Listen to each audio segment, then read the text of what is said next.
Okay, so let's get to today's chart. Um, and that would be, or one of the charts. This is the chart I made before today, but I think I refined this chart. It's pretty much got the same thing.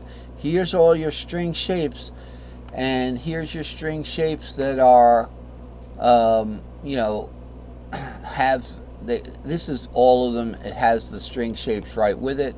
I kind of adjusted that chart for today's chart here. Now here we have the major and the sixth minor pairs that we have. So notice we could spell the word cage here. C-A-G-E-D-C-A-G-E-D.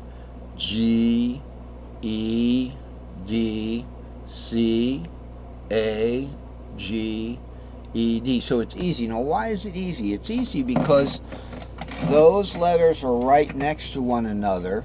So the six is pretty much right next to the root. The only thing in between is the half diminished, you know. Now, if it was going from the six to the Dorian, it would go C to D minor.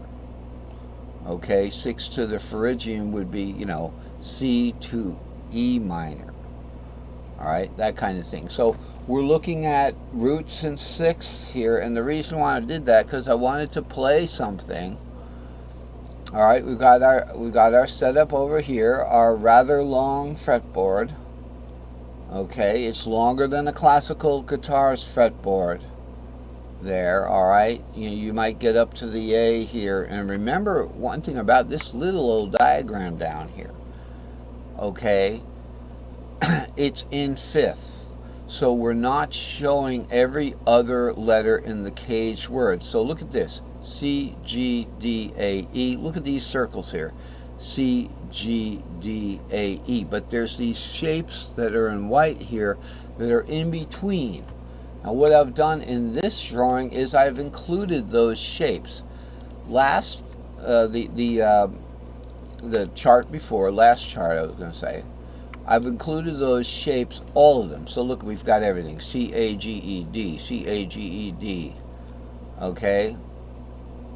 So I've included all the shapes there. And the wonderful thing about it is it's easy to play those shapes once you add the string shapes to those shapes. So in other words, let's zoom way in here.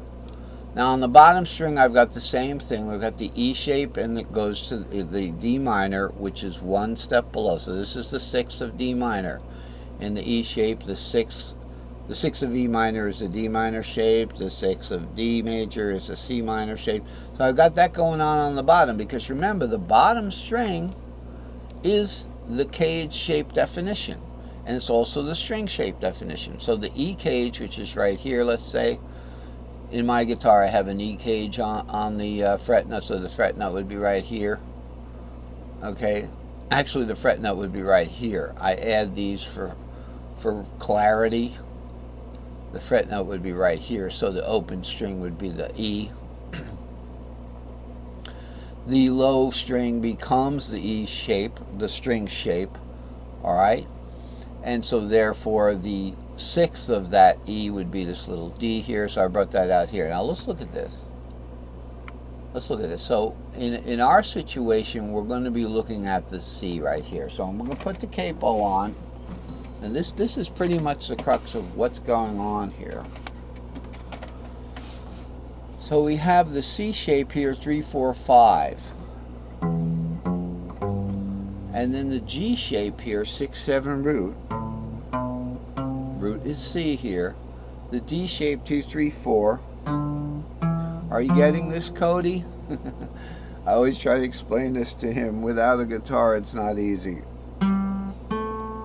So we're using the C cage here to demonstrate the string shapes. And the 7 root 2 comes on over with the warp, and 3, 4, 5 right there. And also we have A minor is the 6th.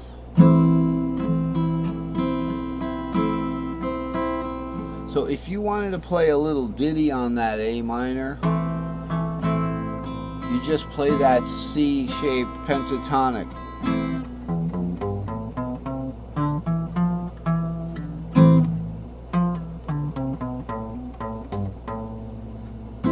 or just pentatonic, right?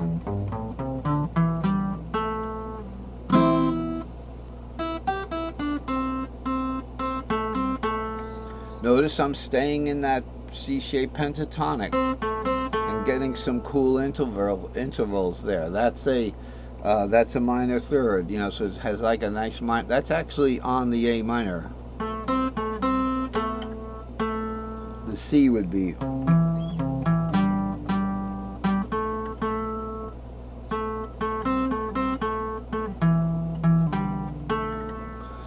So now the next cage over, now we've got the A cage included, and I've loosely drawn these. What do you mean loosely? How have you loosely drawn these? Well, let's look at the top string of this six string schematic here, okay? So we've got the E shape down here. All right, let me just move it over here, because this will be your fret nut, right? Where that capo is going to be right here. Let's look at the top string of the you know, the diagram here. The string shapes. I've named this little diagram here, but it's the everything diagram, right? So the top string is 3, 4, 5, and there's our 3, 4, 5 there. Now let's look at the A shape.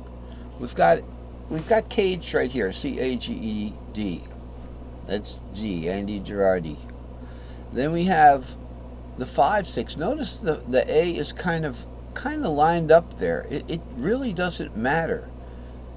It's just because you're going to know this in your head, that the C shape goes to the A shape. When you go to play it, you do the shape fitting. So they're going to share the 5. So that's why when we have go into fifths, we have C goes to G in fifths like this, but C goes to A like this. So if we want to go to that A shape, and it's quite easy sometimes to do that. So we've got the pentatonic. Let's say we've got and we've got the shape of, what's the shape of that? We're going to go to that G minor shape. Oh, that's not going to be easy, right? Because remember, the A shape's 5, 6. And for that, for our, you know, okay, it's arpeggiating. Thank you. Thank you, Yamaha. For that, it's going to be a G minor shaped A minor there. So we've got that going. G minor shape. There it is. I was doing a C. Okay, so we go. And then.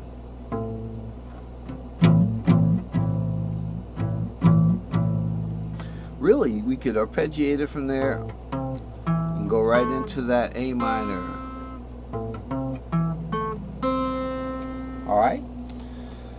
So we can take the C shape into the G shape. So we've got this.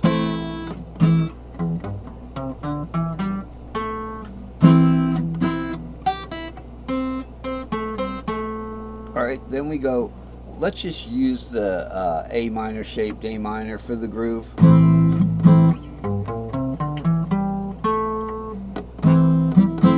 Here we go. So now we're going to go up to the G shape. So we've got everything here.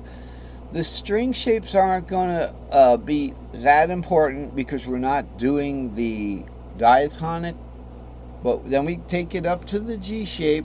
So we'll use the same groove, the easy A minor. Now, what's the pentatonic scale? Remember, lower than G. It's going to be E minor.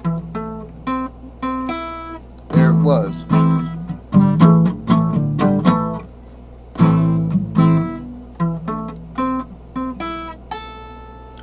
All right, so we're about out of time.